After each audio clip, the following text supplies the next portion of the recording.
start the stream on here. And you guys let me know how it looks, if it looks okay. No, it doesn't. It looks funky. I don't know why it does that.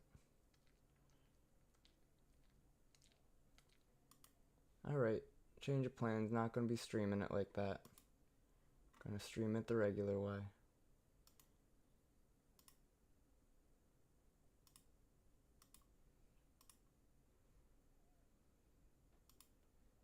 Morning YouTube, morning Discord community. How's everybody doing today? Hope you guys are ready for some good trades today. Been a bit of a long morning already for me, but that's okay. Just gotta shake it off and get ready for some nice market movements.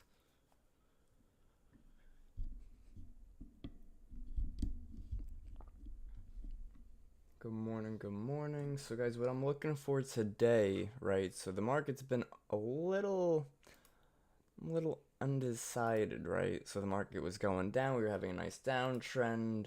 Then Michael Burry, the big short guy, was like, "Oh, well, let's grab a bunch of shorts down right over here." And everybody was like, "Oh, he's calling it. There's the bear market."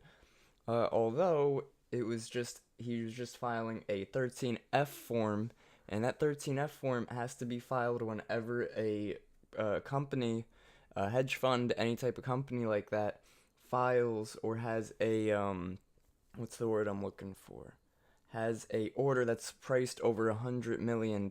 So his order was, what was it? It was $1.6 billion. But they get till 45 days after the calendar quarter, right? So he could have bought that position way up here and then announced it down here because he was trying to empty his position, right? He was trying to sell out of his position. So that's what I think happened there. And that's why he's sort of getting, that's why we're getting this pullback, because now he's trying to dump his position on us. But let's just see what the market wants to do. We have been, if we're looking at year to date, we have right there. This is year to date chart. We are green on this. If we throw up the Fibonacci tool. Yo. Hey, what's going on? Same old stuff. Get our weekly collaboration. Oh, we're gonna do that? That was a question. I mean, if you want to. If not, I can go and do some type chat too. But definitely got to get type chats on. Solution was pretty big on that. I know. I'm sort of I don't mind it at all, because then it gives a visual. Like, I can go and, without interrupting your stream, I can go and plug some trade ideas and stuff. For sure. I've been on fire with that lately. I got to keep that going. That's cool. Good stuff, man. Good stuff. Checking off levels like a sniper. Nice. This weird little double bottom on this trend is kind of odd, but I don't think it's going to break this range yet.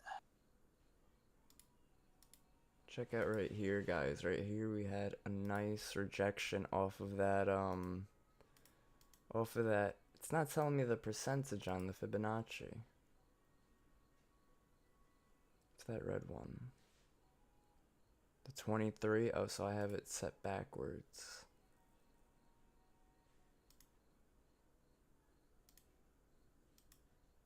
There they are.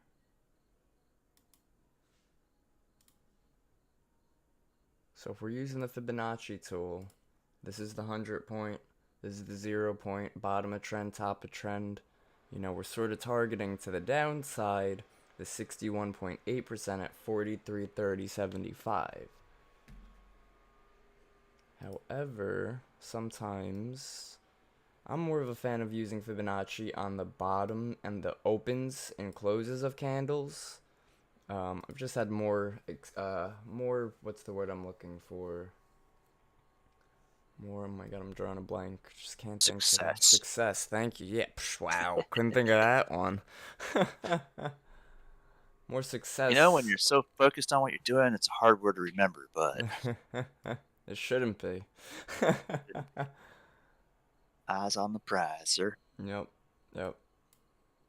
But that's how I'm looking at the fib right now. This is an area of interest, area of interest. We might see another push lower if we're looking at the daily. Let's check out what NQ looks like on the daily as well. Now, NQ gave us this potential demand zone right here because it's a red basing candle on the daily before we had that nice strong move upwards. We would need continuation higher, though, to validate this demand zone. If we drop from here, then all of this is a pullback. Where is... There it is. I had an interesting observation yesterday. Yeah. I noticed, and I'm particular for this because I look at a 5-second chart way too much. um, there's a slight delay on data from TradingView on a 5-second chart. It's like Yeah. almost 2 seconds. Yeah. Well, on any chart on TradingView, when we're doing like intraday trading, 5 minute, 10 minute, Yeah, 15 minute, and stuff, there is definitely like a 2 second delay on TradingView. yeah, I guess that sort of depends on what platform we're using for that data, right? So like right. if we're using what's it called? Tradovate, then it's gonna be a little tough.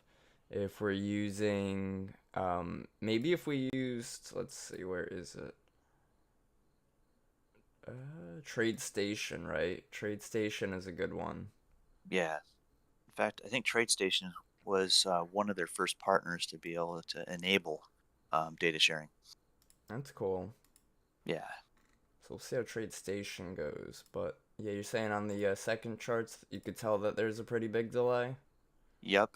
Yeah, I was scalping some MES contracts yesterday with my TOS account, and it was very challenging because I would be kind of watching SPY on the 5-second chart to set up my moves.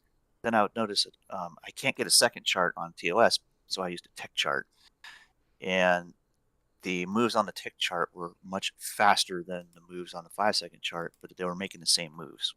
I was able to set it to like 50 ticks or somewhere around there to get it kind of close to a 5-second chart, Gotcha. and it was just so much faster. Gotcha. What time is it? Market opens in 3 minutes, guys. Equities are looking okay right now. Kevin, how you doing? I'm in NVIDIA. Skybear from YouTube saying he's in NVIDIA for the earnings today. I'd be careful with that, man, because quite Yeah. honestly, we've had a lot of moves on NVIDIA, and it Yep. might just stall out. It had a lot of strength, and we might not see a pop or a drop. It might just like, look at this. This is heading into earnings. We had this strong move. It even made a new high yesterday. Gapped up, made a new year-to-date high, made a new all-time high, really, at this 481.87 level. Came back down to this daily supply zone. It uses supply zone as demand now. Quite honestly, not a fan of it. I would not, because you could Yeah. get if you're in options, you could get IV crushed, and what that is basically if we look to trade Nvidia right now, and I'll probably wait till market opens too because the data might be swayed. Where is see how high priced the options are? Where is Yeah, they're the ridiculously skewed. The other yeah? thing is that Nvidia is going to rock the market tonight, so like be very careful trading futures after hours. That's going to be nuts. Well, that's what Uh, I'm saying. I don't think we're gonna get that move like we usually no, do. I know I the heard other people talking about 550, $600 per yeah share after earnings. Who are these people that you're hearing 550, 600? You also got to think yeah. retail traders are wrong 90% of the time. So if you're hearing 550, 600, it's a good chance But maybe we'll go to 450. analyst upgrades have a general target between 500 and 550. So I Right. marked it 500. But a lot of times we get those analyst targets that don't get hit. That's like the yearly analyst targets, right? That's what they want it to Right. close at the end of the year, and it's August. There's So some info going around also that yesterday's day candle was primarily a big dark pool print selling. So nice. All right, we got market open in a minute. I'm thinking we get a pump up to 44.18. This area is sort of like a 5 minute supply zone, and a drop. We are in this strong trend line area. I could see us pull back to this 3-hour demand zone. That's where I would look to enter some long positions. Stop loss these previous lows. Target somewhere around there. Right. Hello? I'm still here. Oh, Oh, what sorry, I up, heard Tom? somebody in the background. Yeah, me too. Hey, morning, Phoenix. What's going on? Morning, everybody in Discord. You guys know I like to do a little personal good mornings to everybody, but we do have a pretty big group today and YouTube as well, so probably gonna skip that for the moment. But as you guys know, good morning and appreciate you all for being here. So let's see if we get that pump up to 44.18 or 44.16, I should say. Yeah, that's a retracement level. Right to the top of the gap. That's going to shoot. And boom, there we go. Target hit. Right at the gate, guys. Good start. Good start. Nice. That's the good stuff, man. Yes, sir. All right. But I am expecting a wick. I'm expecting some type of pullback, some type of strength. You know, if we push lower on the VIX, that will be a bullish market, so we could see some continuation. It was I wrote down in the pre-market plan, right, that I'm looking for. I have Nasdaq is in this triangle pattern, and I wanted shorts in this 2-hour supply zone. Because now look at this white trend line and white trend line. We're sort of in this triangle pattern. I'm thinking we chop around a little bit, and we might not break this till tomorrow. So that's our range right now on NQ. Our range on NQ is about a 70-80 point range, so it's a good range to trade, but we would want to buy the lows and sell the highs. We don't want to be buying at the highs and selling at the lows.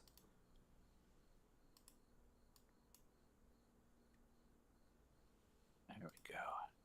Now I can see numbers. How I have much to does it adjust the cost?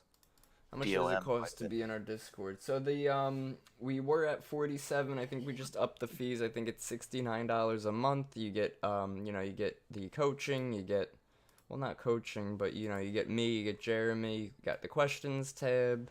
You get weekly webinars, you get our weekly here, I'll show you.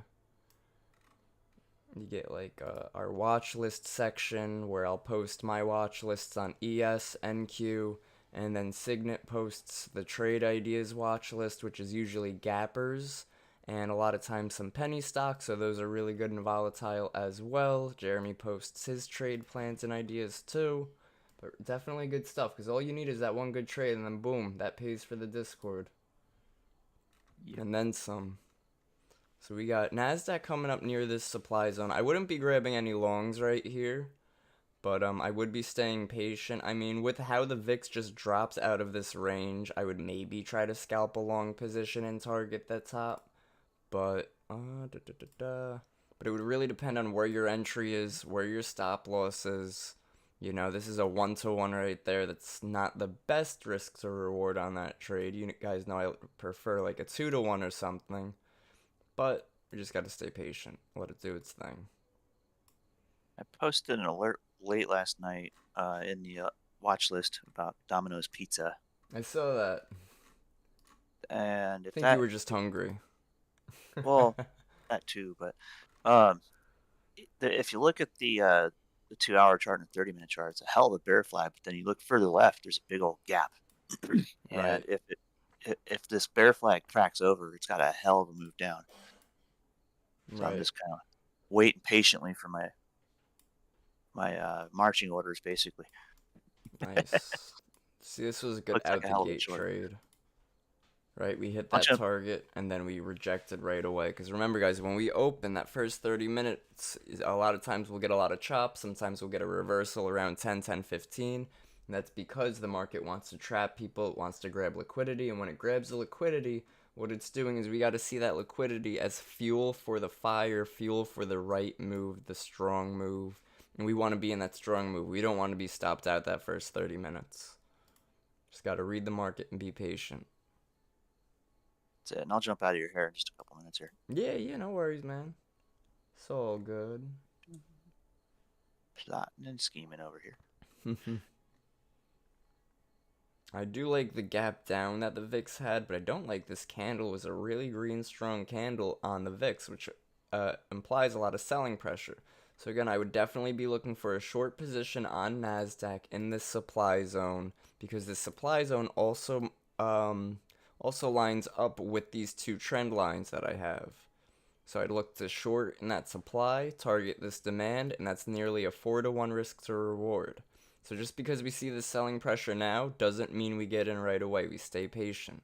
We got these two upper wicks showing that we do have selling pressure, but we're staying patient because the market could do anything it wants. It could pump right through those wicks.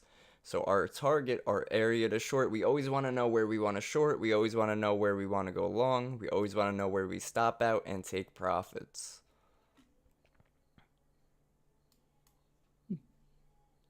Bless you. Oh, thanks. No problem. Something we get a pump up. I'm trying to see if we have any type of 15-minute supply or 30-minute supply up here on ES.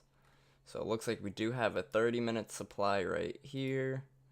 And I'm going to mark that as a S30. That's a 5-second cup and handle, sir. Alright, let's see. Is that what I want to know is could this be an hourly supply zone up here too? Because this 30-minute supply misses these wicks up here. So I'm going to check the 45 and I'm also going to check the 1 hour. No, not seeing anything. So that 30 will have to do. So now what I would do is I would wait for that 30 to be hit and see if NQ lines up with this 2-hour supply and ES lines up with this 30-minute supply. And then I would definitely have that as multiple confirmations because then we have the trend line on NQ, we have the supply on NQ, and we have another trend line on NQ. That's 3 confirmations. And then we'll also have ES and supply as well. So it's 4 strong confirmations. I would look to short the market over here on NQ and target demand. We have been making higher lows though, so it's something to be aware of, right? Higher low, higher low, higher low, higher low, and that is bullish. So we just want to stay patient. And if we fail here and we don't get up to this supply zone, I'll look to take NQ long in demand, right? So I'm always looking for if this, then this. If this doesn't happen, then what's my next trade plan? I want to be ready for the market and I want to be ready to react to it. Yes. I've been saying that a lot lately. React, don't predict. That's right. Can't predict the market. Can only react to it. We don't have billions of dollars at hand to pump or dump the market. No. But yeah, Skybear, back to your question. You know, it's $70 a month right now because we did up the fees a little bit, but it's definitely worth it. We also have, you know, an annual, which is I believe is $588, and then I think we have a lifetime, which I think is $1,000. But it's really worth it because you don't get just the Discord, just the community. You get, you know, the different types of type chats. You get crypto market updates with Sig. You get journaling. We have our own Bullish Bears trading journal in here that we offer. We have trade rooms, we have watch lists that we post daily, and we also have the bullishbears.com website, which is full of different trading strategies that you could use. So it's really all about educating, right? It's education, it's learning, and it's really investing in yourself for that education. So But yeah, I'm gonna bow out and throw some alerts in the chat. cool See you in a while. stuff, man. See you in a bit. Have a good one. You too, man. Alright, so if I'm looking at the relative strength right now, guys, I see Google seems to be the strongest of them all. That had a gap and go so far, right? So Google would be on the top of my watch list to play longs. And it looks like Tesla is the weakest, and that gap down and is now weaker. So that would be what I would play short. And so is Nvidia. Nvidia and Tesla are now weaker of the two. So I'm paying attention to that because those are big names on NQ.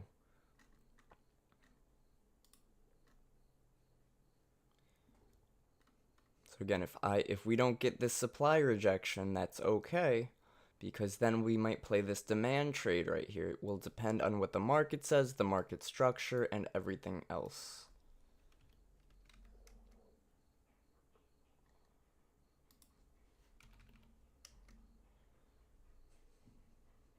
All right, let's see if Tesla wants to hold up. If Tesla holds up, I think we'll get this push higher. And also, we're in Nvidia, so Nvidia had a daily supply zone that we rejected once, gave us a nice rejection, but now we broke above it, and now we're using the supply as demand. So let's see if it wants to hold this key level, this 45.11, and if it holds that, then I do think we'll get another push higher on the market. We're looking at Meta is strong, we're looking at Netflix is strong, Microsoft is about sort of in the middle, so I wouldn't really be too concerned for Microsoft. Apple as well, sort of in the middle. And Google, guys, Google has that relative strength right now, so that's what is continuing higher. Really good stuff on Google so far.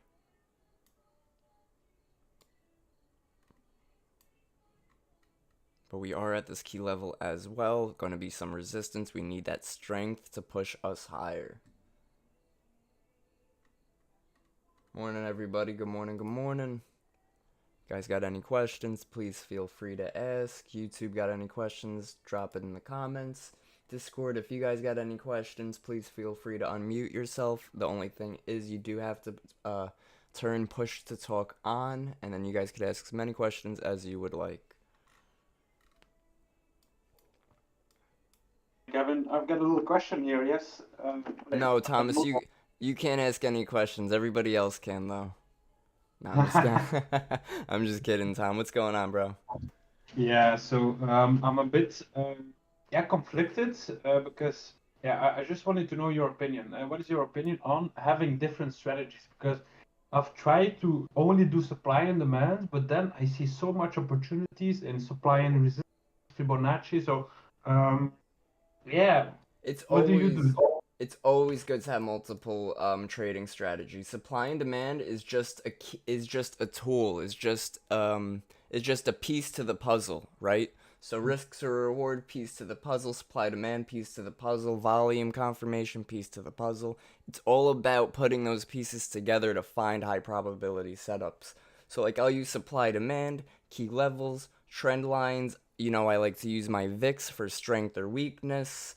Liquidity grabs as well. So it's divergence, how strong or weak are equities. All these types of things are different types of strategies that I like to combine in my day-to-day trading to see what is presenting itself, what is working out better, what's working out worse, and so on. So yeah, it's always good to have multiple strategies. To just trade supply and demand is okay sometimes, but you want to add that with other strategies as well. What about moving stop loss to break even? That's always good. That Yeah. is more along the lines of risk management, and that would definitely depend on the market structure, right? So I usually don't like to move my stop loss to break even unless, let's say, we enter demand down here and we got to push higher, a pullback, and then another push. So if my entry was right, like let's say my entry was right, hold up, the magnets on. Let's say my entry was right here and I'll make that white so we can see. Say my entry was right here, right? And we go up, we come down, we make this higher low. Then once we start pushing higher, what I'm going to do is I'm going to move my stop loss from this low to break even to let the trade run. That way when we have another pullback, I'm not going to be stressing because I know this is now a no-lose trade and I could just stay patient on it. So moving your stop loss is always good, and having a stop loss is always good. Yeah, having one for sure. Sometimes I'm hesitant about moving it because sometimes I move it to break even, it ticks, and then it goes back up. Like, Yeah. So it really depends on where your entry was, And sometimes we might not want to move it to break even. We might just want to move it a few ticks higher to make that a better risk to reward trade for us, right? And to really cover our losses, or even if we're in multiple contracts. And this is why I always recommend people start on micros instead of minis, because you could really go with, like, instead of one contract on ES is $50, you could do then 5 contracts on MES, which is $25 a point.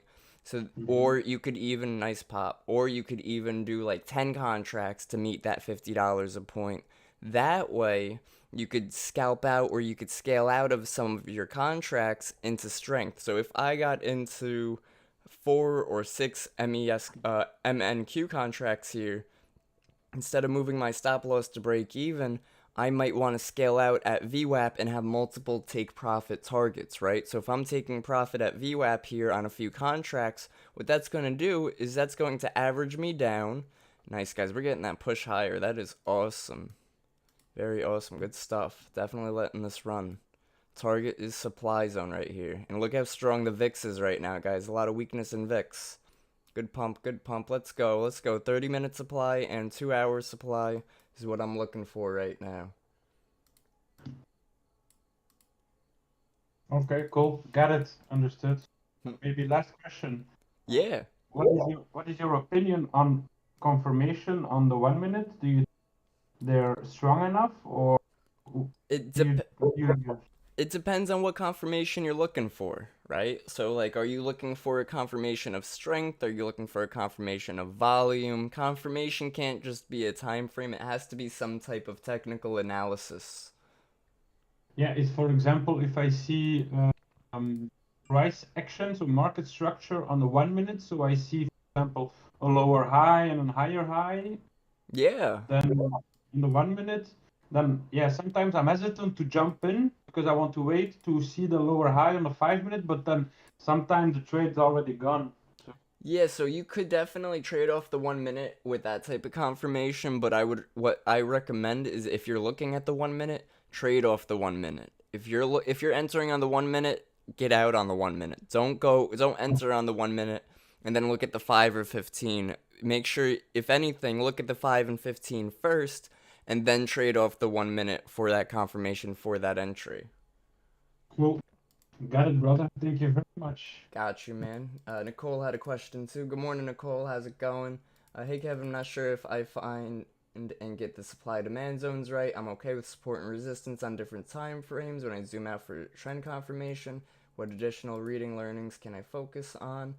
So Nicole, if you want, I would definitely recommend somebody else actually Oh, hey, look at that, guys. Big, strong move right into that supply zone on NQ. Great stuff. Great first trade right there. Targeted that supply. We are in it. Now what I would do is I would look for an entry for shorts. Stop losses at the top of supply.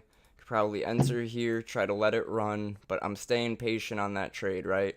So I'd probably look to enter somewhere over here with weakness and just stay patient. But yeah, Nicole, I would, let me try to find... I do have the supply and demand tutorial video. Let's see, copy link, send that right on over to you. So I would check that video out. I just want to make sure that is the right one. No offense, but yeah, it is. Check that video out because that's a really good one that goes over how I find my zones. And then don't forget, we do have the supply and demand webinar that I made months ago now. So I would definitely check that one out again too, because that one I go more in depth on how I find my zones, why I find my zones, how I delete my zones, and so on. So definitely keep an eye out for that one. So guys, on this short right over here, right? So we're getting a strong pump up, but I'm looking at these swing highs right here, right? And I'm looking at we're in supply, we have these trend lines. I'm thinking this is a fake out above this white trend line here. And I'm thinking we move lower from here. So I'm staying patient, but I am starting my short position right now. With stop loss at the top of supply, target is demand. This is almost a 4-to-1 risk to reward. Those are the type of risk to reward trades we want to take. YouTube, don't forget, guys, hit that like button, hit that subscribe button. We go live Monday, Wednesday, Friday for you guys. Probably going to be switching that up to, so what's it called? Probably going to switch it to Monday, Friday. I'm not too sure, but we do go live every day for our members. I got you, Nicole, no problem. Absolutely. A lot of the books that I end up suggesting to people are more mindset books, or more like discipline books, or more like, what was that one that I was reading? I know there's Think and Grow Rich by Napoleon Hill. That's a really good one that I read. That's a long one, but that's a really good one about discipline and everything. Guys, look how strong the VIX is right now. It's a really strong move on the VIX. So again, I started a small short position up here, just a couple contracts to begin, because if we do reverse, don't want to be in a big losing trade, so I'm going to start the position here, and if anything, I will add when we get a lower high.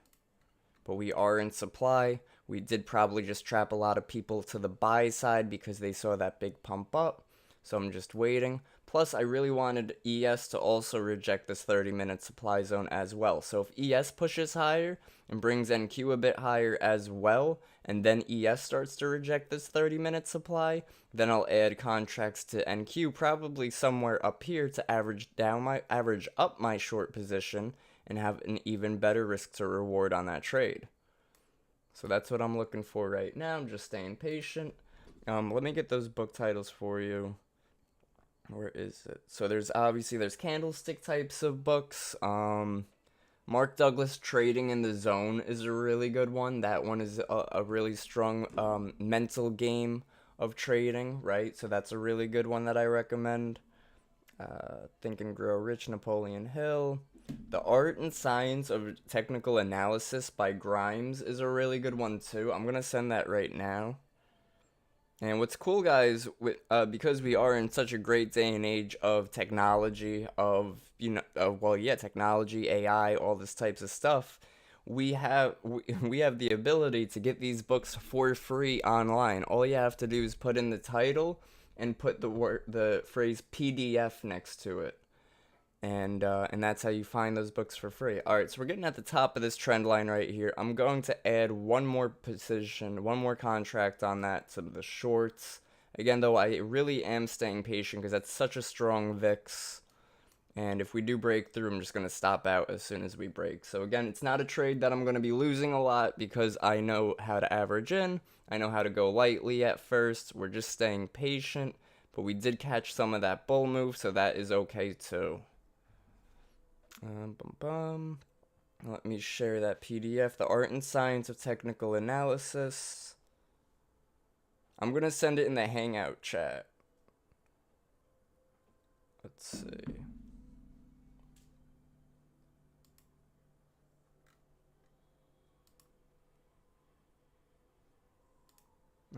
Alright. Nice pushes higher. I really want to see ES get to this supply zone, but the stronger ES would get up here, the more I feel like NQ would try to break out of this supply zone up here. So again, I'm just staying patient. I'm in a couple short positions. I'm waiting. I'm not too heavy. Playing it smart. Bulls have been in control because we are taking note that we are making these higher lows. But bears have also been trying to put up a fight as well.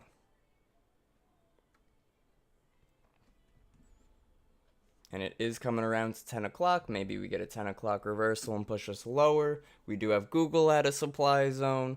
Apple gapped the supply and used it as demand. A lot of equities are green right now. So if we do that little relative strength trick, guys, and we're looking at all these stocks, these are all pushing green for the day. So it's a little tough to go short with all the strong green in the stocks and the equities. So let's see if we pull back. Let's stay patient. Let's wait. Now green on this trade because my entry point, because I entered a few contracts here, but then I entered more on the break of this previous candle high. So now my average point is right here, and I'm just staying patient. My stop loss is up here. For me right now, this is over a 5-to-1 risk to reward. Just staying patient on this, guys. Patience is key. And yeah, Nicole, I sent that right in. If you check out the Hangout chat, I'm going to @ you in there as well. And anybody else too, if you're interested, head over to the Hangout chat and check out that book, that PDF. Really good stuff. YouTube, you guys too. If you guys got any questions, let me know. Don't forget hit that like and subscribe button. And don't forget to check out our recent videos. I did just make a new YouTube video. Discord, you guys too, check it out. It's trading terms and lingo. So when I say things like when I type things like HH, higher high, HL, higher low, or when I say things like HOD, which is a high of day, or an NHOD, new high of day, LOD, low of day, all this types of stuff, I put that in a video for you guys to go through. I'm thinking we get a bit of a choppy range on on Nvidia today. And guys, look, remember I called out, I said let's watch this daily supply to be used as demand down here. We got about a $6 move up higher from that point, so definitely good stuff. Let's see if the market wants to get weak. We had a nice candle right here on Meta, which hopefully will push us lower on this candle. But we do have a lot of strength in Microsoft, Apple. These things are really strong right now, so it's definitely a tough market to short. Just staying patient.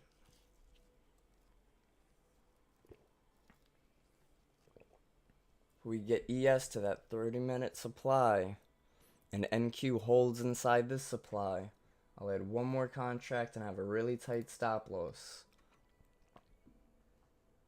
Alright, oh, whoa, okay, stopped out of that real quick. That's quite the move we got there, guys. Remember, and that's why I like the VIX so much, guys. We had a strong move on the VIX, and we're just pushing higher, so really good stuff. We are in this 30-minute supply on ES. Just staying patient right now. Let's check out the higher time frame, see if we have any other supply zones we may have missed. We do have right here, if you guys check this out, is a 30-minute supply zone. This is a pretty strong one because we had the drop, the base, which would be this green candle, and a strong drop from here. So this is a strong area that caused us to drop really strong on the NASDAQ. So I may re-enter. I'm just staying patient though, right? This was 82 points. And we're breaking out of this trend line. Just staying patient, staying patient. Bulls are looking strong right now. Yeah, look at that. Go Bulls, go. No longer in that short trade. I'm just staying patient, waiting for the next setup. Can't be right 100% of the time, and we can't expect to be right 100% of the time because it's just not, what's the word I'm looking for? It's not reasonable. We are never going to be, did you say reasonable? Feasible. It's like the Oh, there we go. That works too. It's just not, because you know, every successful trader takes losses. Every trader on Wall Street takes losses. It's all about managing those trades and managing those losses, right? It's all about knowing your position size, knowing your risk, knowing your reward, letting winners really run, and cutting your losses quick. So I was in this short for a little bit, and I had my set stop, and I respected that stop loss immediately. As soon as it hit, boom, stopped out immediately. Just staying patient. I want to see if ES wants to break above and hold above this area. NASDAQ really strong, and NASDAQ is really strong right now because equities are really strong right now. So when I'm trading NASDAQ, I want to be so aware of what equities are doing and so aware of what the VIX is doing. Not so much. I do look for equities on when I'm trading ES too, but NASDAQ is just a lot heavier with the equities, so that's why I like to pay a bit more attention to equities when trading NASDAQ. Every boo day, I'm negative. What'd you say? Every boo day, I'm negative in my account. Every boo day? Yeah, bullish. Oh, got you. Yeah, it's, well, you know what it is? When we look at the higher time frames and we're looking at like the daily and stuff, it seemed to have been that we were in a bear market. But right now, it's sort of hard to fight that bear market, but we've had a strong day here, a strong day here, and I want to see that continuation higher based off of this small daily demand zone right here. Really strong pushes. This first move that we caught to the bull side, that made up for the loss we took on this bear trade. So I'm about near break even on the day. I'm just staying patient.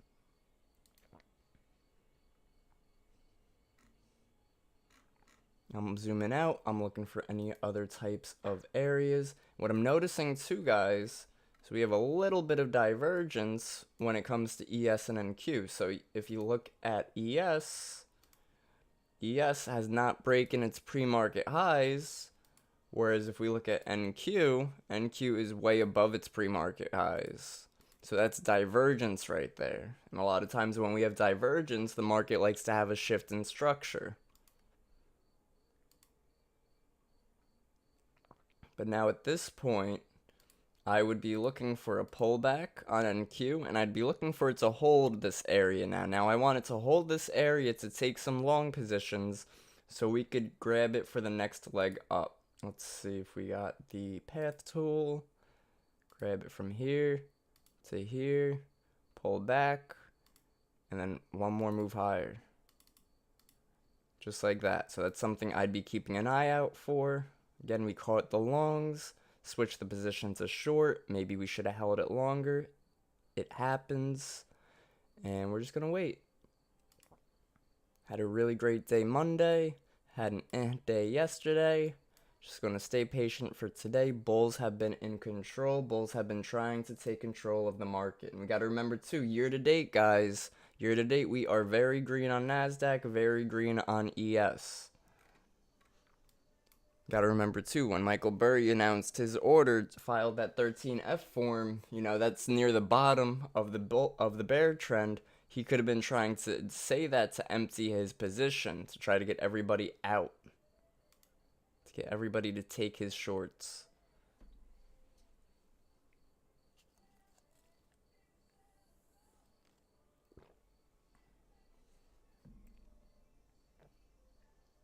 Alright, it is 10 o'clock. Let's see if we get that 10 o'clock pullback. Again, looking for us to hold one of these trend lines or this area of interest. This 2-hour supply was broken, so now we would use this 2-hour supply as a 2-hour area of interest.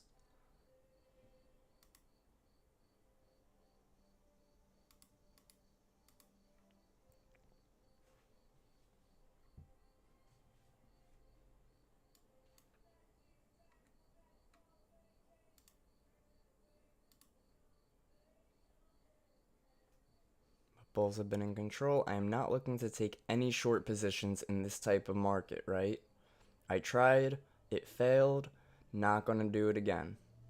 No reason to try to say no, I'm right, I gotta take it. No way, Jose, not doing it. Not doing it.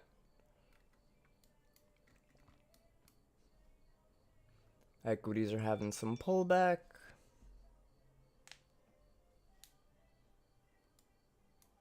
But equities are still looking strong. Microsoft new high a day.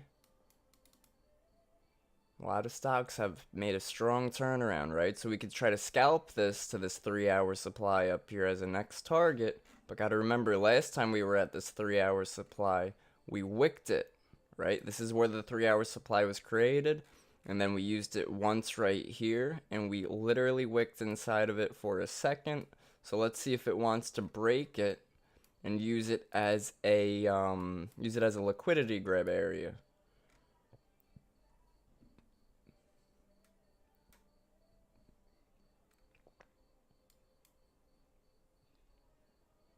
Nice strong VIX to the downside, or should I say weak VIX. Whenever I'm looking at VIX, guys, I'd much prefer to call it strong if it's moving in one direction and weak when it's choppy and in a range. So like this VIX right here is weak because it's in a range. Then we have this VIX right here is stronger because it's moving up. This VIX here is stronger because it had a nice down drop. So we're just staying patient.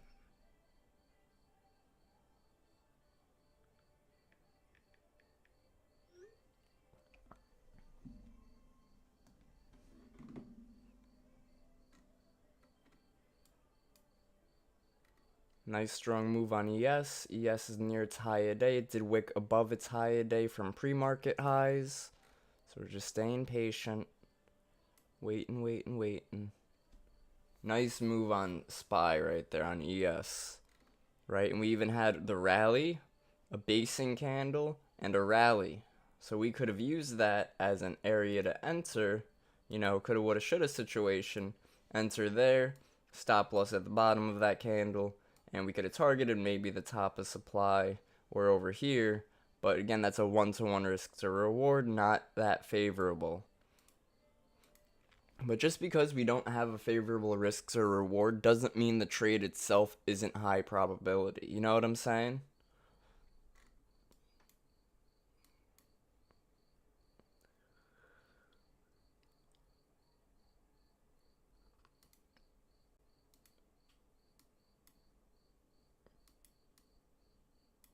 Yeah, there was that. So we're just staying patient.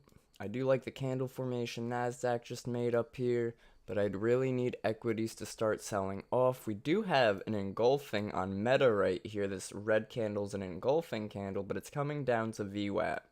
Same with now Microsoft is at a key level 32637. Apple had a nice rejection candle right here as well, so we might get that pullback that we were looking for.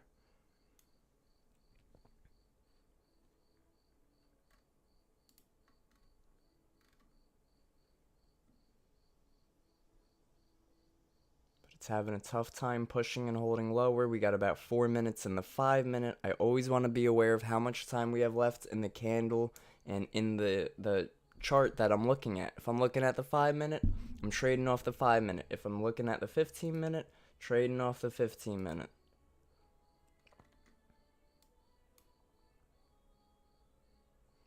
Nice moves, nice moves. Look how strong the VIX is to the downside. VIX is putting in work. ES making some highs.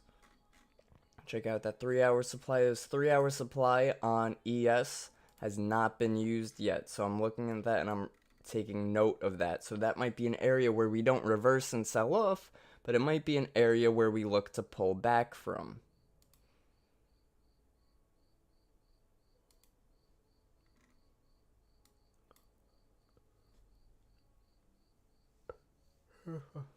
Just staying patient.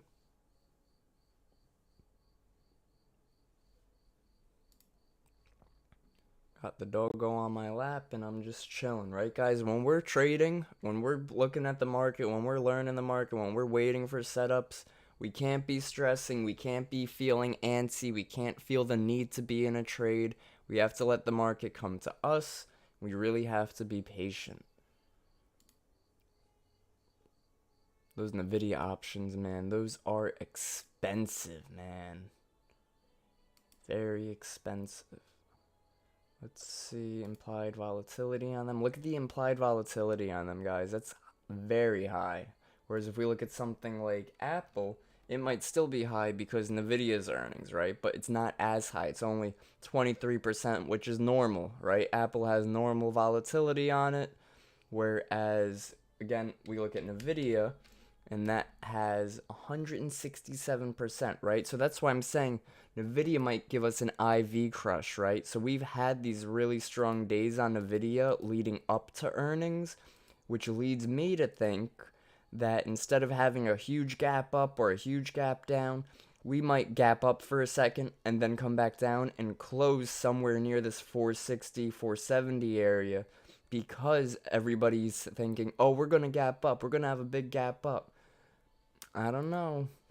And also, if you're using Thinkorswim, we're able to see how many people are in calls, how many people are in puts, traded at bid or below, and we are able to see the delta, how many are at 0 to 20, how many are at 81 to 100, and so on. So it's definitely something to be interested in, definitely something to keep an eye on. And we could also do that with things like SPY or QQQ. And we could see how many people are in calls, how many people are in puts. Is there going to be a short squeeze? What was that, Hans? Sorry about that. No cost. You want to look at Costco, or are you just asking about the cost of the price?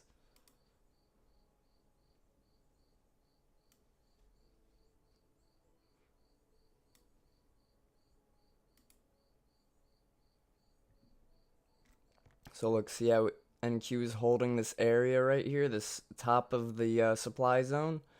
Whenever we have a quick rejection from the bottom of the zone or the top of the zone, that's a strong area.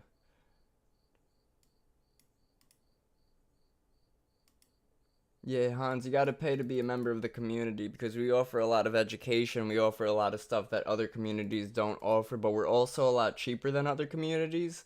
A lot of those call out communities are like 100, 200 bucks, and all they offer is like call outs like, oh, buy here, sell here. And what we do is we offer education. We offer, trade plans. I'll give you guys like the morning trade plans, the watch lists. I'll tell you what I'm looking at on NQ, what I'm looking at on ES. Sig drops his watch lists as well, which is off of trade ideas, which is gappers, usually penny stocks. Jeremy also will post his trade ideas as well. So it's a great community. We do post not call outs, but education stuff and our trade plans, and it's always good to have trade plans in the market. Looks like we want to go higher from here, guys, so I'm just staying patient. Yeah, we're going to get that push higher, right through that supply. Good stuff. Real good stuff. And if you miss the trade, you can't feel upset. You can't feel like, oh, well, I should have took this trade. I could have took this trade. Coulda, woulda, shoulda. None of that. We don't want to hear none of that. When we're trading, we want to be patient. We want to wait. And if we don't take that trade and we're not in that trade and the market quote unquote moves without us, then guess what? It's moving. The market's always moving. We have to be patient. We wait for the setups that we are looking for, that work in our favor, that we have good history with. Check out the 1 hour chart. So the 1 hour created a nice demand zone right here, right? And sort of a demand zone on ES2. I'm not a big fan of the candlestick pattern over here. Give me one. Sorry about that.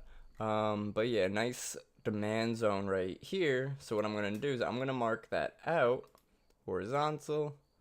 And I'm going to mark that out as the 1 hour demand zone.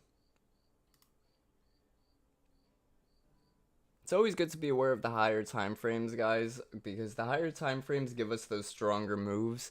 And when we're able to find these types of candles and this type of price action, we're really able to take advantage of that, right?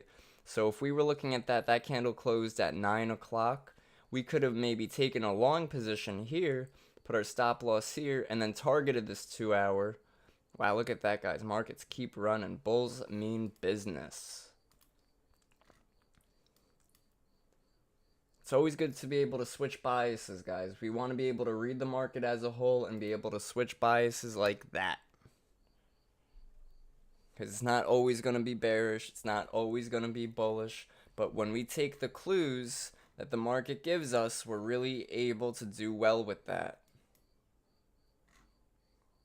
Going higher and higher.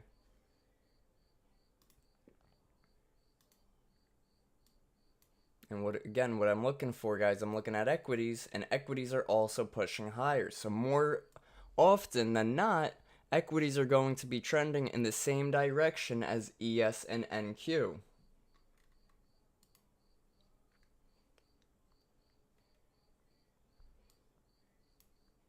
So like, look, what I've noticed lately, guys, is demand zones have been respected, but a lot of times lately, we've been getting these bounces at demand before the market even opens. So if you trade futures, you would just have to wake up earlier and start trading earlier.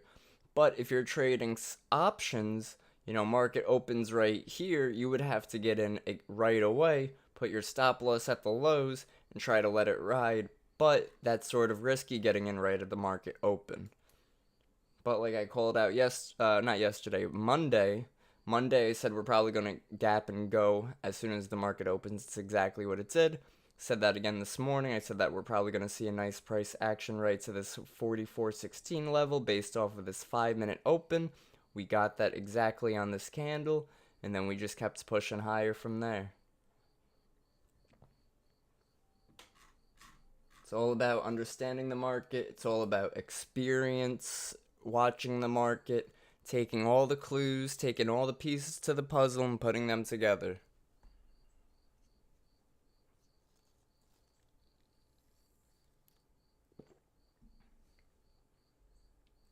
Let's check that main chat, see how Jeremy's doing today.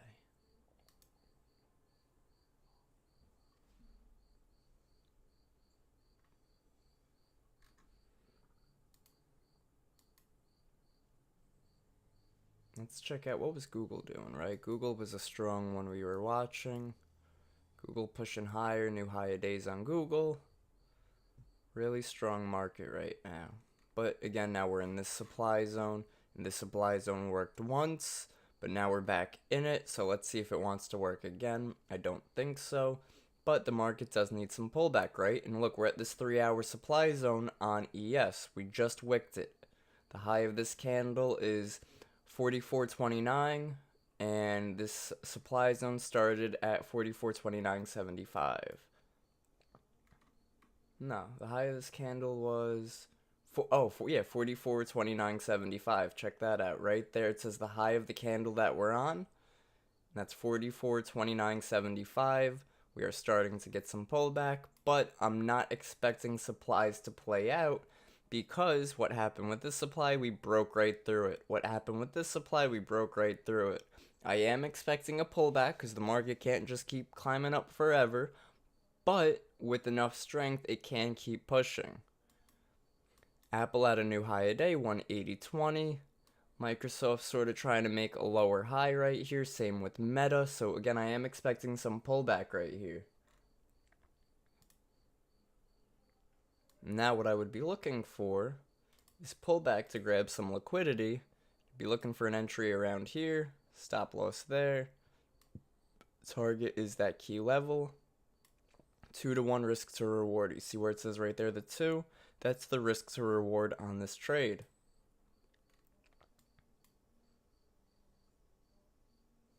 Same with this 30-minute zone, right? So I'd be looking for, once we break supply intraday, I look for it to flip and hold as demand.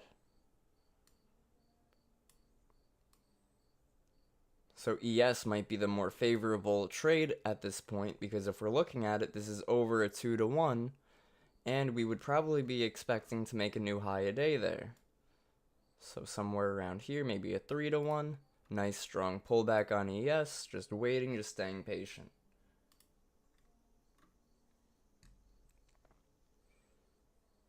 Do you guys in the Discord community, do you want me to start calling out more equity trades as well, like more options trades?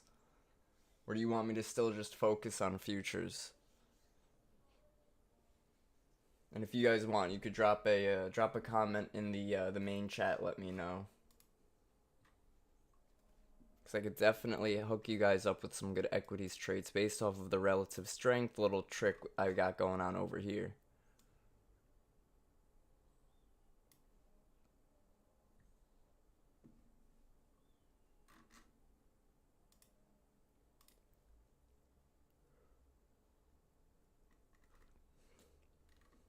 Very strong market, just waiting.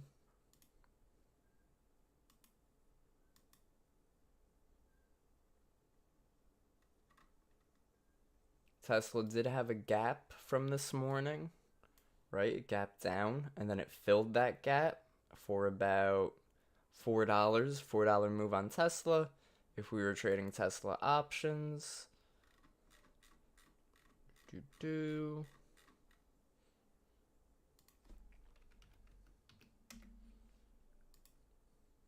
Let's say we had, what's Tesla at? 233. So let's go back to trade. Let's say we had the 235 calls. I'm going to copy that. We're going to throw that in a chart so we could see what it is doing and what it is at from that level.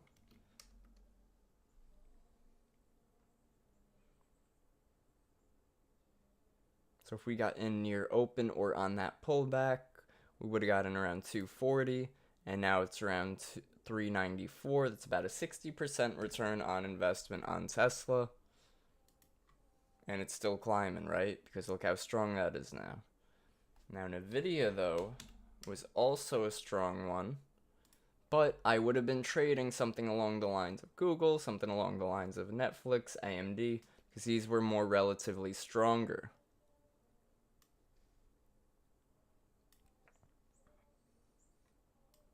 Market's having a tough time pulling back from here, right? So if I'm looking at NASDAQ, this might be a rally-based rally, where it rallies, it bases on a small red candle, and then continues the rally. So we might be looking at something along the lines of that.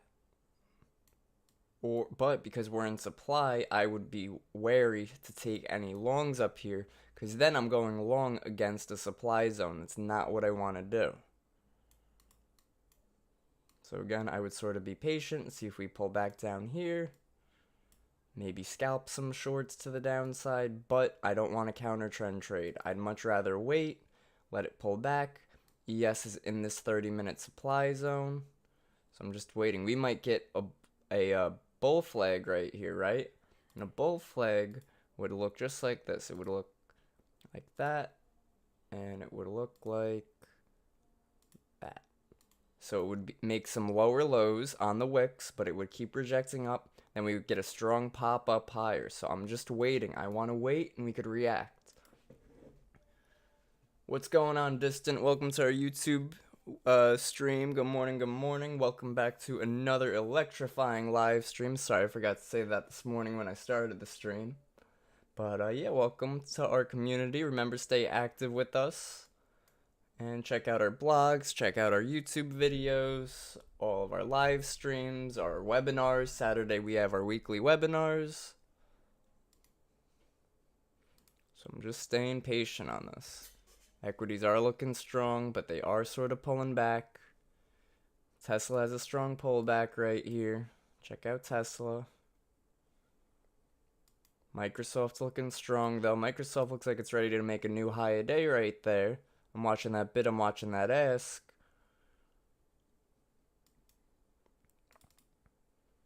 Just staying patient. Equities are staying strong, so I don't want to short the market. I want to wait for a pullback to go long in the market. Because the trend is our friend, and the trend has been very bullish today.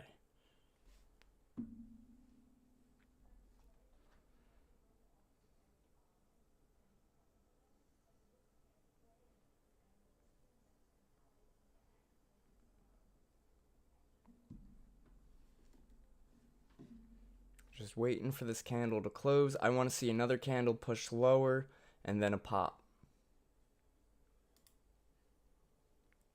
Don't forget, YouTube guys, hit that like and subscribe button. I do appreciate it. Even if you just hit that like button, appreciate y'all.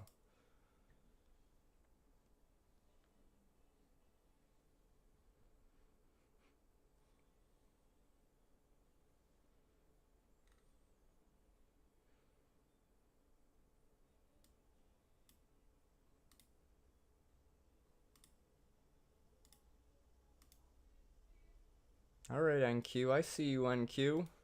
See, that's why I didn't want to scalp it to the short side, because we don't know when the bulls are going to take control again. So I'd much rather wait for a pullback, enter on a pullback, and go long. Look at that, guys. Bulls are bulling it.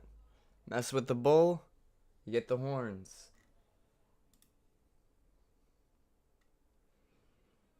Check out what the VIX is doing. VIX has been slowly making its way lower. That is bearish. It is now near a key level. Key area. Just waiting. Can't just jump in because we see a pop. If we jump in every time we see a pop, there's a good chance we're going to get stopped out a lot. But look, see how it, you guys see how ES held that? I said I wanted to go long when ES came back to that 30-minute supply zone, because what happens when we break a supply, we try to use it intraday as demand. A lot of times, though, I will just delete that zone based off of the zone being broken.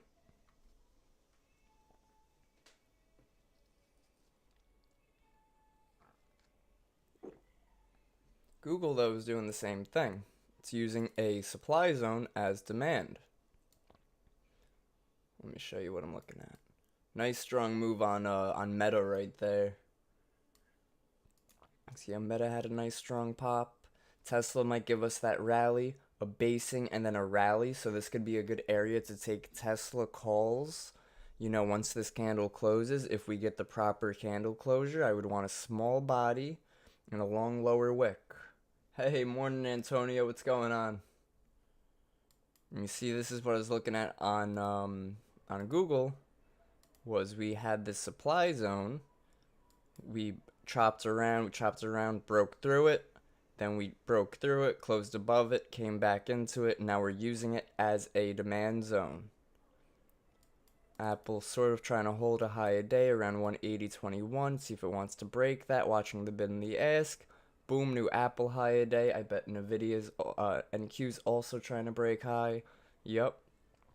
So again, it's so important to keep an eye on equities when trading ES, NQ, and vice versa. We want to know what the trend is on those on NQ and ES when we're trading equities, and we want to know what the trend is on equities when trading NQ and ES. So let's see if Tesla wants to continue here.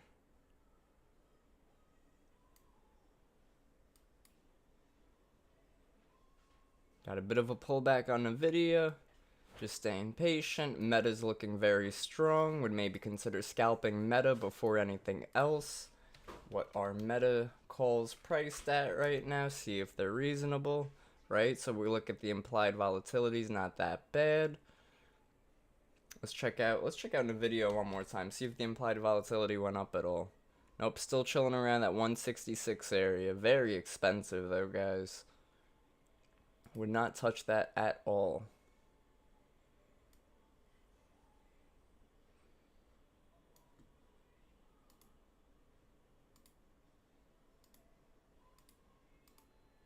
So now ES just made a new high a day, sort of wicking back. If we had our entry down over here, we are doing well. And this again could have been a 2-to-1 trade if we were looking to target just that supply again. So it's not so much how big are the moves, but how big are we going in the price. If we're going on a 2-to-1 trade, it could be risking, let's see how many points that is, 2.75 points to make 6.25 points. Or it could be risking 6.25 to make 12.50, right? So it all depends on the risk to reward on that trade, right? So if the risk to reward is 2-to-1, then we would just go heavier in size on that trade. So if we're risking 6 points to make 12 points, and we might want, let's do some quick math real quick. 6 points to make 12 points. If we're doing a ES contract, $50 times 6, we're risking 300 to make 600. Whereas if we're risking 3 points to make 6 points, then maybe we do 2 contracts, and then we're still risking 300 to make 600. You guys see how that works out? So it doesn't depend on how many points we're getting. It depends on the risk to reward on that trade and the trade setup itself. Because we could always add contracts to it so we could really profit from that trade. So you see how ES is sort of stalling out much stronger than NQ stalling out. NQ still trying to make these new high days. ES wicked a high a day in that supply zone. So again, just staying patient here. Would maybe consider a short position, really tight stop loss. But the trend has been our friend. The trend has been bullish. But we're also at a key level on the VIX, right? So I might want to take a short position here and try to scalp it to this zone one more time. But I'm just staying patient. Just staying patient. If I don't see something that screams out to me, take this trade, I'm not taking that trade. Period. And if you look at the VIX has been rising, right? And if VIX is rising, that is bullish. If VIX is falling, that is bearish. Not VIX, VWAP, I'm sorry. Sorry, Kevin. You know when you chart up your VIX and your NASDAQ, do you chart it up exactly the same as your S&P? What do you mean, like supply demand wise? Do you use the same indicators, the same supply and demand, the same time frames, or do you do things slightly differently depending? So I'll always be looking at the 5-minute, and if you check when I change it to a 15-minute, it changes each chart to the 15-minute. But I don't do supply and demand on the VIX. I just do key levels on the VIX. So key areas where I've seen reversals, key areas where I've seen pullbacks, maybe key areas where I've seen that we were in ranges on the VIX. But no supply and demand on the VIX. Okay, thanks. For sure.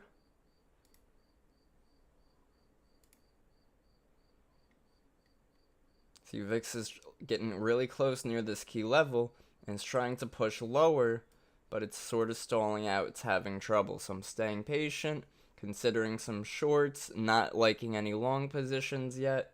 and just waiting. Got 2 seconds on the 5-minute. Gonna let that open.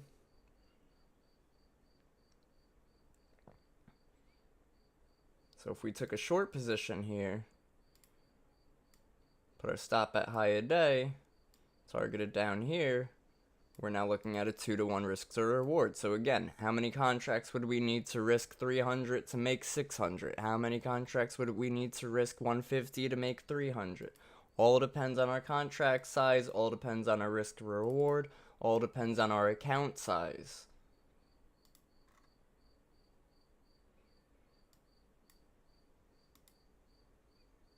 It also depends on the trend. Trend is our friend. I'd maybe consider scalping a short, but I would be so careful. I'm personally not going to take any short positions in this market right now. Because lately what's happening is the shorts are not working out.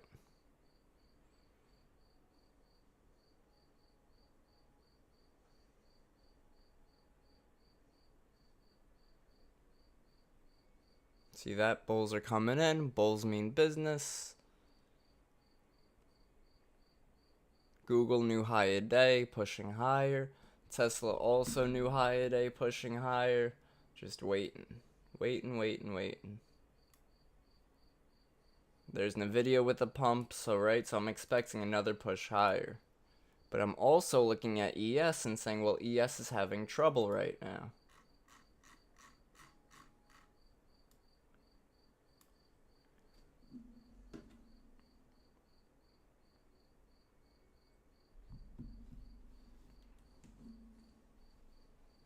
Kevin, are you in Microsoft Swing Trade or is it on standby? Yeah, so Antonio, that Microsoft Swing Trade was sort of canceled out, right? So we wanted to short it around 320 the other day. And what happened with that is, I'll show you. So we got the break above 320. We tried to enter around here, but then the market got a lot of strength around 12 o'clock noonish, right? And the market started pumping, and a lot of the members stopped out around here for break even or a little small loss. But then what happened is we stopped out and the market just continued rallying. So that trade is canceled. No Microsoft trade.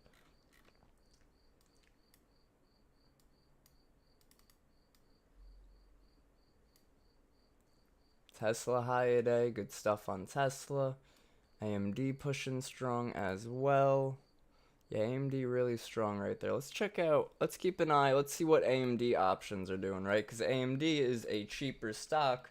So the options themselves might also be cheaper to give us a good risk to reward on that. So let's see. I don't have any zones marked on AMD, so I'll do a quick little charting on that. Let's turn off extended hours. I do have a key level on there, a 109.51. So let's say we got the 109 contracts. And we go to trade, AMD, 109. Gonna copy it, gonna go back to charts, gonna paste it right in here. And those contracts went from about, let's say we even entered right here, went from about 35% return on investment, went from 160 to 227.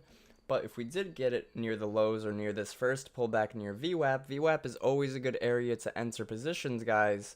Would have went from about about a 67% return on investment, not bad. Went from about 125 area to about 225. Got you, Antonio, no problem.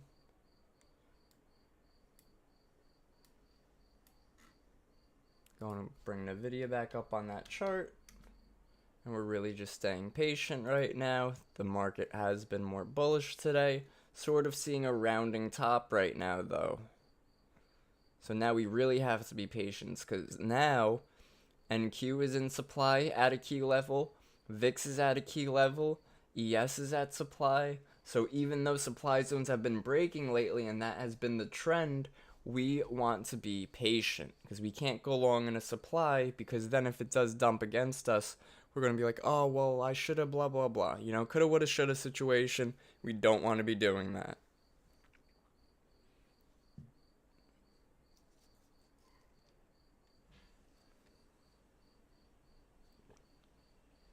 What up, Ricardo? What up, everybody? John, what's going on? I almost called you Spooter, man. Hope you're all having a good day today. You know, very bullish market, very strong move. Now we're just waiting. When the market chops like this, guys, we can't be antsy, we can't be disappointed, we can't be forcing trades. Because when it chops like this, it wants us to force trades, so we take unnecessary losses, and those unnecessary losses fuel the market. We don't want to be the liquidity, we don't want to be the fuel, we want to be patient. A lot of equities are having some pullback right now. But again, if I'm looking at equities, they have been very strong today.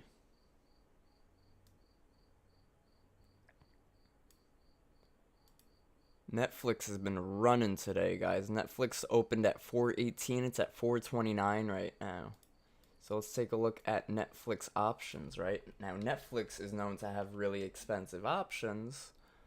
Oh, no, not too bad. So let's say we had the 430 options, right, which are sitting now around with a bid at 535, ask around 550. I'm going to copy that.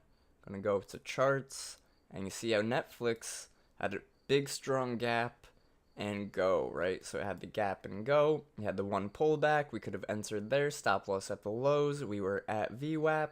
We could have let those contracts really run in our favor. And those contracts went from, look at that, lows of around 200 a contract to now it's sitting at 562. That's 170% return on investment right there. So guys, again, if you want me to start calling out some more options trades, more equities trades, you know, this relative strength thing is a little bit of a cheat code. Really definitely does help. So I could definitely start doing some more options. I could start charting some more equities for you guys. And yeah, we get some good trades on that too. Always good to be able to trade a little bit of everything. It's always good to be able to trade multiple things, have a variety, right? So our equities doing well, our futures doing better, what is moving in our direction, what's moving in our favor.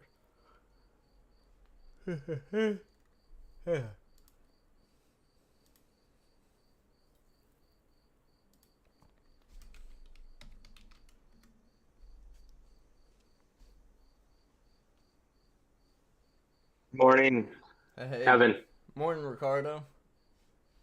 No yawning, please. I know, right? What's all this tiredness? It's not my fault the market's chopping around right now. It gets boring when it does this. I hear you. But yeah, you guys let me know if you want me to start doing some more equities trades, because those things give really great returns on investments if you catch the right trade, catch the right trend.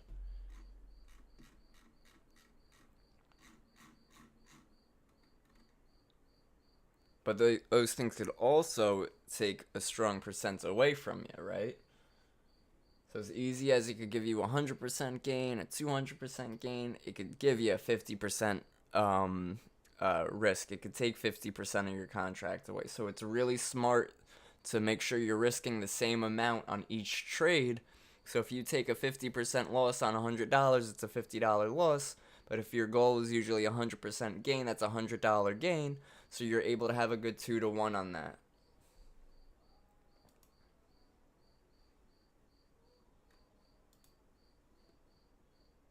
Come on, market, do something. Don't make me yawn again. My members are going to be mad at me.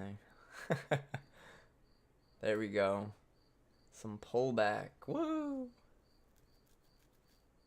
Got about a minute left in the 5-minute. I would like to see NASDAQ give us a tweezer top up here, and that's when this would be sort of an engulfing, just like that. But it needs to close down here, because, again, we got 30 seconds left. This thing could just wick right back up and then stay in this range. Right now I see a range. I'll show you the range I see. Is just there to there, there to there, up and down, up and down. Now if we break it down to the 1 minute, you know, that might be some trades, right? We might be able to take some trades. Sell at the highs, buy at the lows. Sell at the highs, buy at the lows. But I just scalped it $12 there. hey, there we go. That's how we scalp it. Alright, let's check out that 5 minute one more time. Again, guys, also with ES, you know, we had this range. Sell at the highs, buy at the lows, and this is just a $4 range. So we're just staying patient. Unless we're scalping the range, we're just staying patient. Anything still happening with TradingView and bullish bears? Nah, they ended up fixing my account, which is good, which is why you guys see me on here more often. But first they were like giving us trouble. They were like, oh, well, you know, we see that you guys also write reviews and do videos for other platforms. And I was like, yeah, because we're an educational platform. We teach everything here. What do you mean? And I was like, you do know that we stream, and when we stream, we'll use you guys. Like that's the benefit you guys get. And they're like, oh, well, okay, yada yada. All right, we'll put it through for you. I was like, gee, thanks for making me wait a month for that. So Sound, Kevin. they're not giving any discount or anything like that? I reached out about that. I was like, listen, we stream you guys, we show you guys, and we would really appreciate some type of Bullish Bears discount, because then our members would be more eager to trade with you guys. Because listen, you guys are a charting platform, you guys aren't a broker, and for a lot of traders to pay that charting platform fee on top of the broker fee, yeah, a lot of people second guess it, you know, and they're like, oh, well, we'll let you know. And of course they haven't gotten back to me, so I might bug them again about that, try to get something going. Okay, good to know. Thanks. For sure, for sure. They like to ignore me. Whenever anybody asks for anything, their go-to is to just ignore. So we sort of have this rising wedge here, but again, bulls have been in control. I don't want to be trading against the bulls right now. But I am watching, look, we have this rising wedge on NQ, and we're failing supply on ES. So maybe a short position right here. Stop loss. It's sort of tough to give it a proper stop loss because we keep wicking highs. But, you know, target down here. Almost a 3-to-1 risk to reward on that. But I would really just let the candles close, let the market do its thing. ES is a bit weaker than NQ at the moment, but NQ has been strong. We have a really strong push on Netflix and Nvidia right now. Same with Meta, same with Microsoft, same with Apple, high a day as well. So again, equities are pushing strong. I don't want to short. Cannot go against the trend.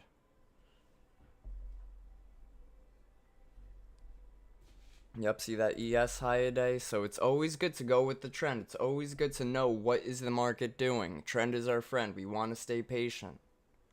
What levels do you have for it reaching today? So I usually like to use my supply and demand as areas where we should be reaching. So if we do get a closure, I'd look for a closure between these areas. I would like, if we close above 44.40 on ES, then I'm definitely just keeping my bias bullish. I am not switching that. NQ, however, also is now nearing above that supply zone, which is where I would want it to close. But I would actually want it to close within this supply zone too, because that is above yesterday's high. So I would look for NQ to close between 15117 and 15157. But what I'm looking for too, right? We had this triangle pattern. I'd really like for us to have a strong pullback, retest this area over here and go long. We do have a new 1 hour demand zone down here, so I'm thinking eventually at some point we'll come back down there. But I do think that bulls have taken control of the market. We were in a nice bear trend for a while, right? We had this nice big bear move. But year to date, we are bullish. Let's throw up the fib tool.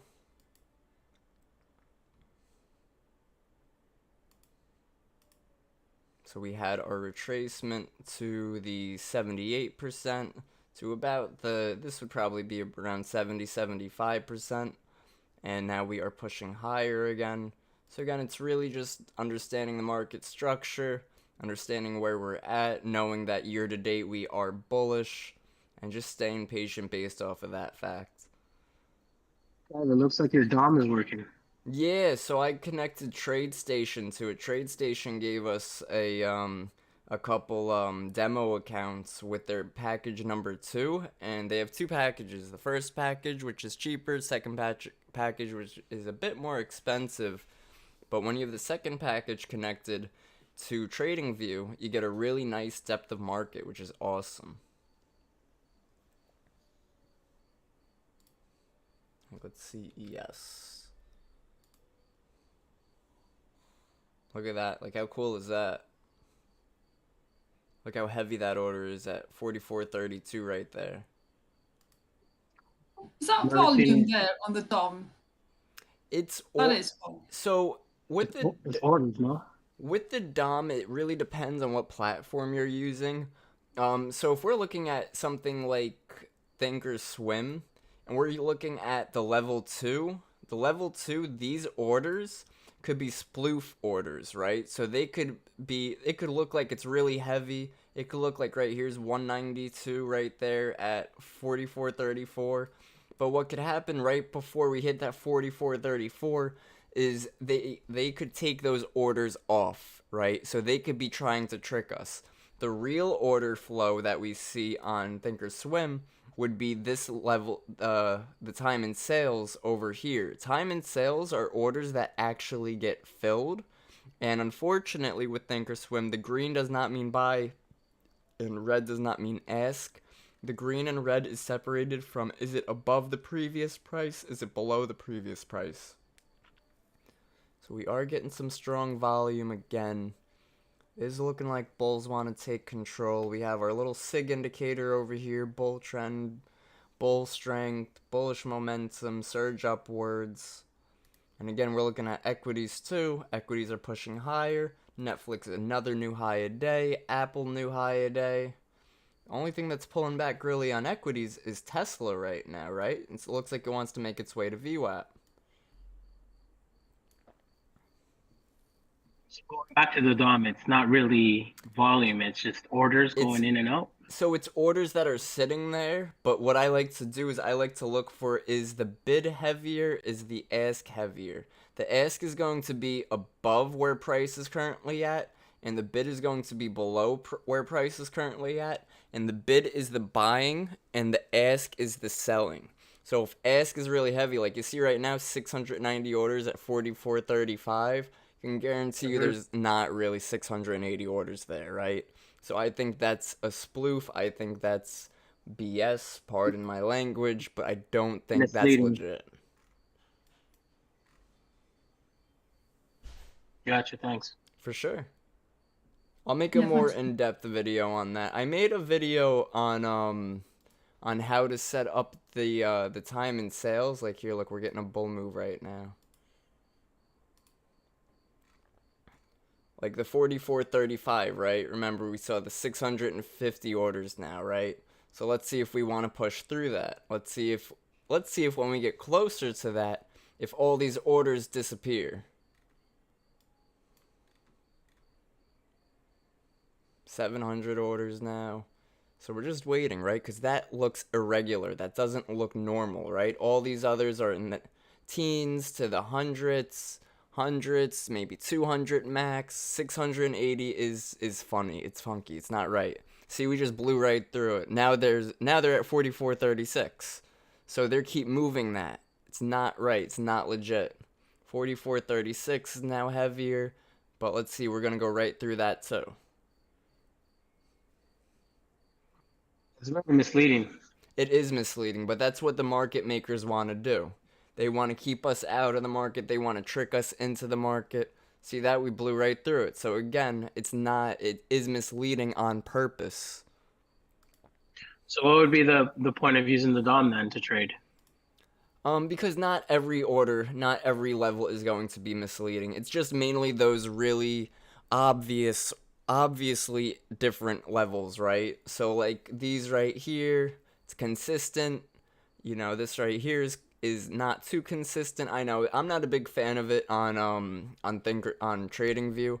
I'm more of a fan of order flow on Thinkorswim because it gives the bid, the ask, and then it gives the level 2, and you're able to sort the level 2 by how many orders are getting filled.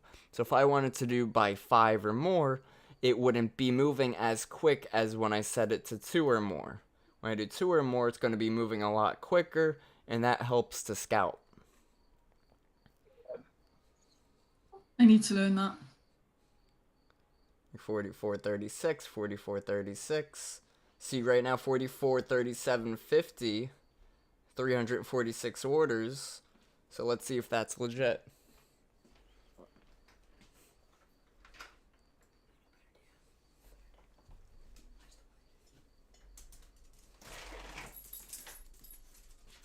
Equities are pulling back, but do look like they want to stay strong. So let's see, let's wait and be patient.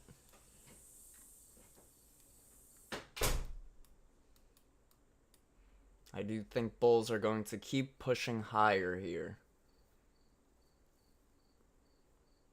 We look at the volume cloud. Volume cloud, I love the volume cloud because it simplifies the volume for me. And what's cool with the volume cloud is it's based off of the 15-minute time frame. So even though I'm looking at the 5-minute, this is based off the 15-minute. So every 15 minutes, it readjusts itself.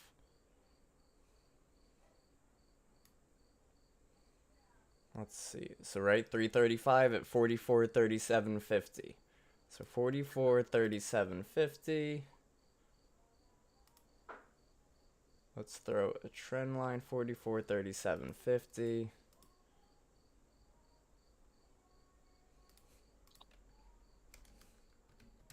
Wait. It's touching the.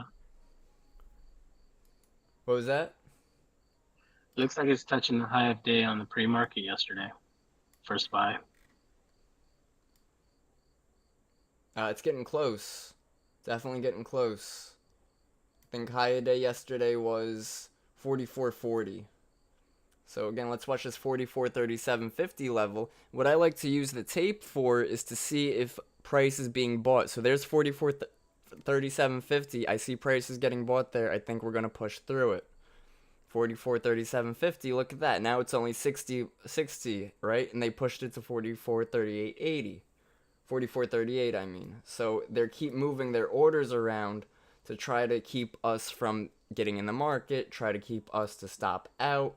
So we're really just waiting on that. I did. How efficient can you be trading on tape? Well, it really depends. It sounds extremely very confusing to me. Check out my recent webinar, and I did some timestamps on it.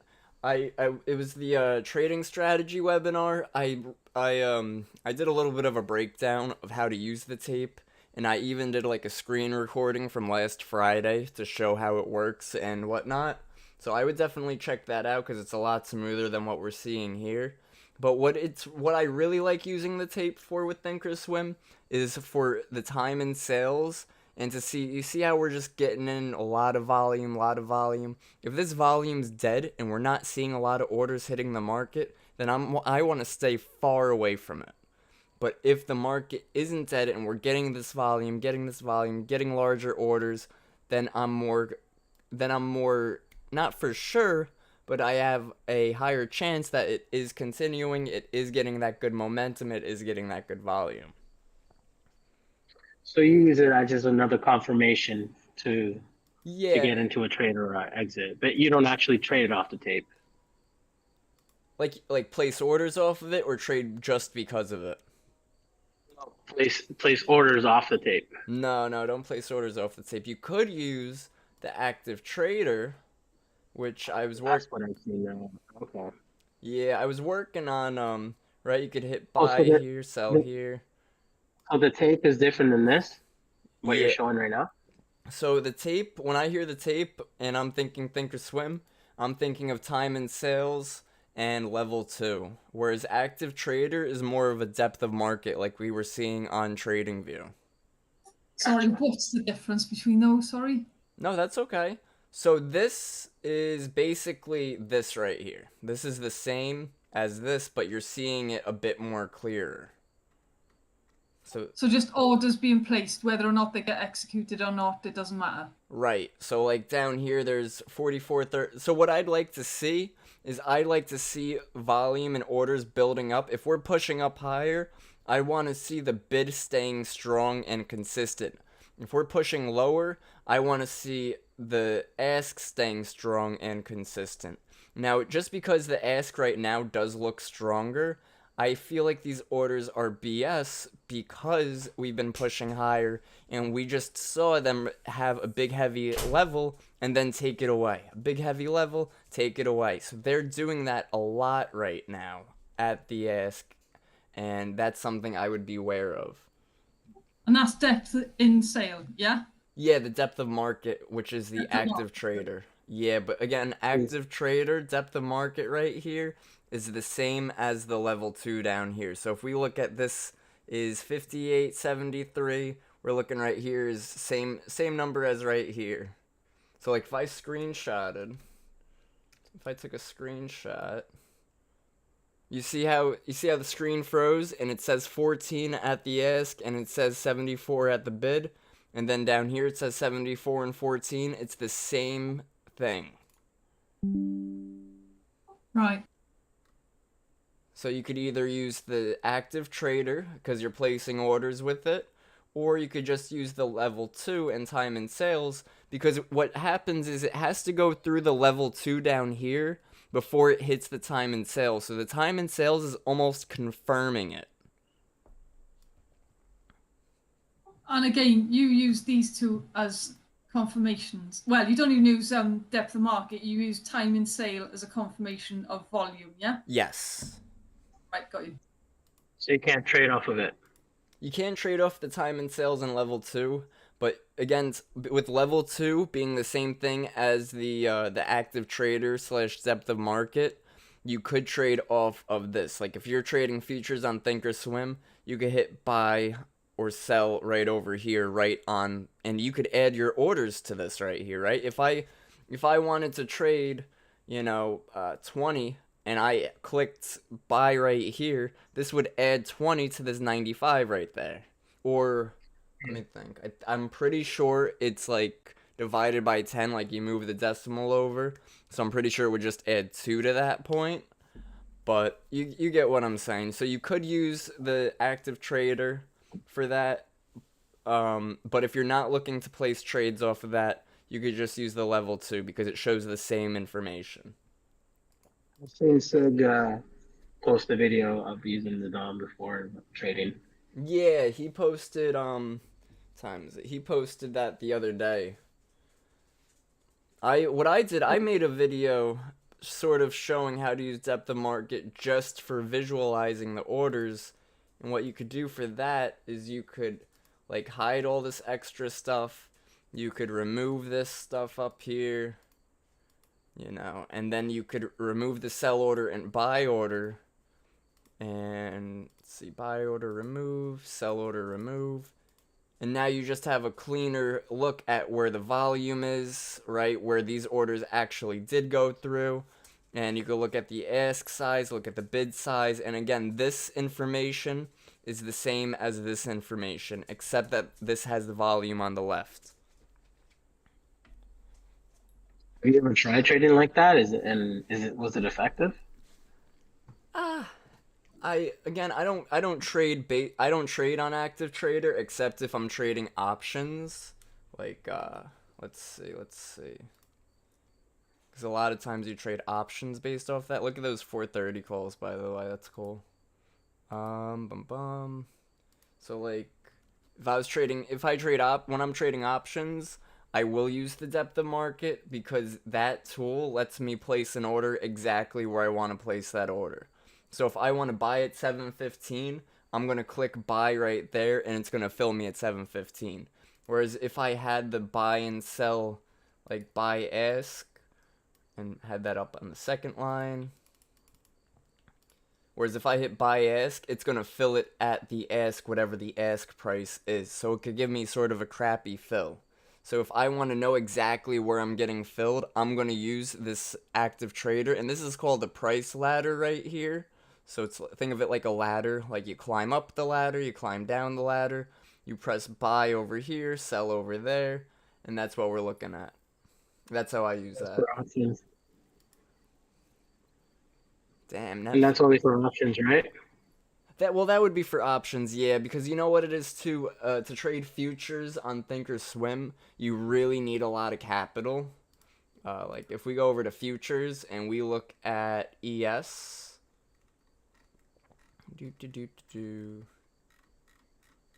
where are you at, ES?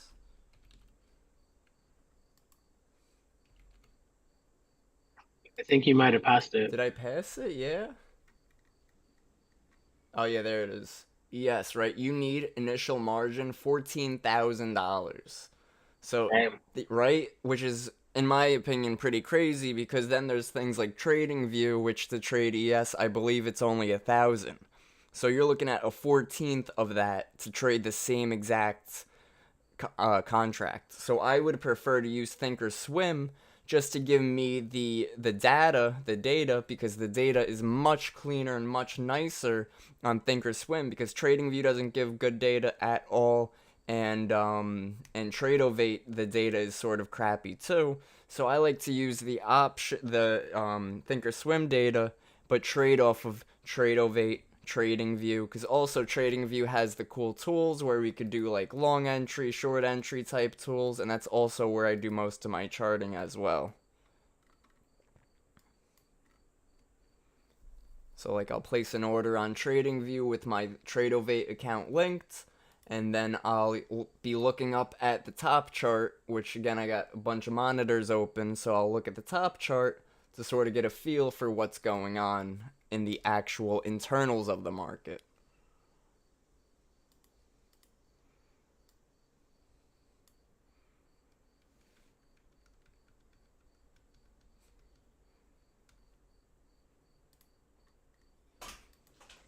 Nice little lesson today. If you guys got any other questions, though, definitely let me know. I am going to be wrapping it up in just a moment. Is Interactive Broker a good platform to trade? Yeah, Interactive Broker is great. I know a lot of people who trade options with it. I'm not too sure what their margin is for futures, though. Could you trade futures on I'm sure you can. Let's see. Yes, I'm going to. Yeah, you're going to? That's cool. Yeah. Let's see. But the data is $20. That's the basic for interactive brokers, but you still have to pay data as well for TradingView. So you connect both of them together, so you're basically paying for two datas. Oh, jeez. I'm trying to find the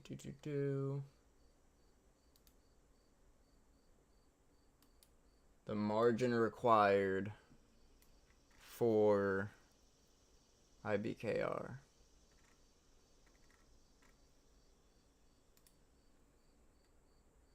So you have to hold $500 in your account to even make any trades. Gotcha.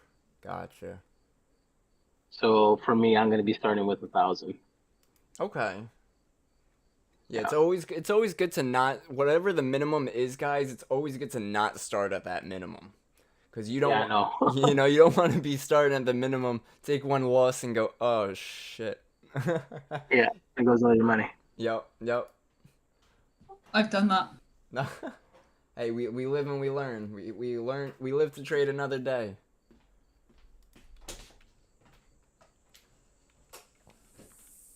But I always recommend, start on, if you're starting out, if you're not consistent yet, start with something cheap. Tradovate is like, the minimum to start a Tradovate account is $100. Minimum to trade a ES Micro is $50, but you need $100 in account to open the account. So I would say, start with 200. That way you could, if you wanted to trade 2 MES, you could really trade 3 MES, but I wouldn't recommend that because then you're going way too heavy leverage-wise. But it gives you that, it gives you that cushion to be wrong for a trade or two before you start hitting those better trades. But again, I also like to recommend people start with the Apex stuff. How's the prop firm going? Apex. Pretty good.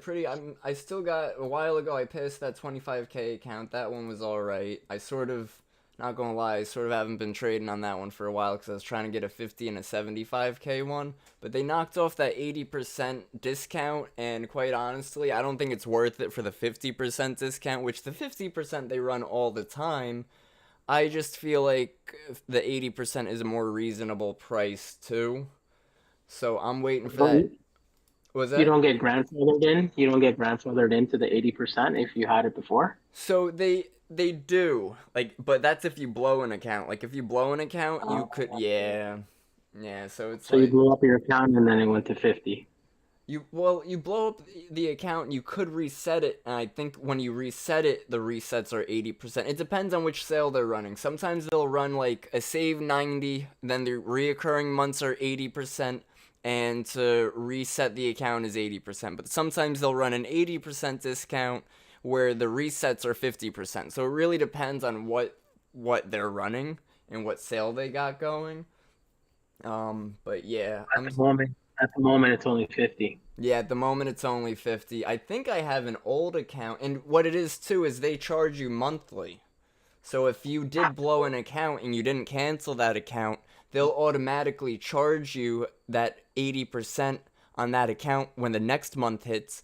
But when they automatically charge you, they also give you a new that they reset that account for you. So it's like if you don't cancel it, they screw you by taking your money, but on the other hand, they do reset that for you.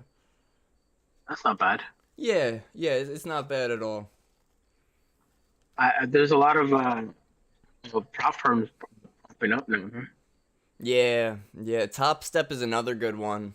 A few buddies of mine use that one. A friend of mine just texted me this morning. He was doing the 25K account on Apex, and he's like $400 away. The 25K one's not bad because the drawdown's 1,500, but if you're trading micros and your goal is 300, $500 a day with micro contracts, and your daily stop you're giving yourself $300, you could pass that thing like quick. But to have that drawdown of 1,500, it's too tight for me. You know what I'm saying? Like I want to be ready. I want to be good. I want to have a wide stop. That's why I'm not a big fan of those funded accounts too, is because they have such tight rules. But if you're trading light enough size and really letting winners run, it could run in your favor. I saw a video the other day that they make it very hard. Like they'll advertise uh, all these things that just to draw you in. But once you're in and you're actually trading and trying to get the challenge or trying to do the prop firm, it's not the same rules as what they advertise. Yeah, they're sticklers. Like, and then you'll see what I would recommend if you are interested in the Apex guys, join their Facebook group, because their Facebook group is where a lot of people will post questions, will post like thoughts, will post their payouts, will post bunch of stuff, like, oh, I'm trading 10 Apex, it's all on blah blah blah, and this happened, so you could get what other people's reviews are and what other people's time with them is as well. Thank you. I'm gonna check that out. Yeah, for sure, for sure. I would wait. I mean, I don't even know it's August. So I'd wait till they have like a holiday come up and they do that 80 or 90% again, because and also, you got to think like if these guys are really doing these big payouts for like hundreds of thousands, it's like, well, where are they getting their money? Well, what they're doing is they are copy trading some accounts, not many. But when we are funded, they never really give us real money to trade with. Our orders will never hit the market. It's just another paper account that they pay us out because they make their money based off people failing their accounts and based off of people getting eval accounts, resetting, and all that. Yeah, I understand that. Yeah.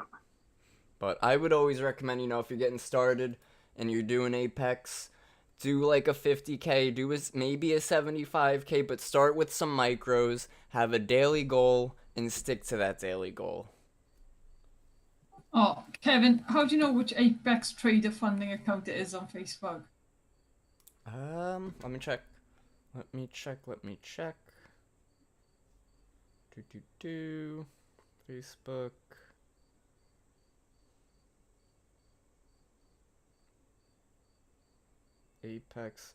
Apex Trader funding, private group. Right now there's 12.8k members. Let's see if I could invite you guys. Got it. Thank you. Gotcha. And then people will say, like, what's the preferred contract size on a fresh 100k PA account to stay as safe as possible? Initial plan was to do 1 micro till I doubled the drawdown, so until I have 6,200 plus, and move to 2 micros and a repeat, but I'm not sure. So people could ask those types of questions, and they'll get responses from people who have passed, you know, who have had payouts. So it is a good little group to join too. It's not a community where you're gonna learn to trade from, but it's a community where you can sort of learn the ins and outs of Apex.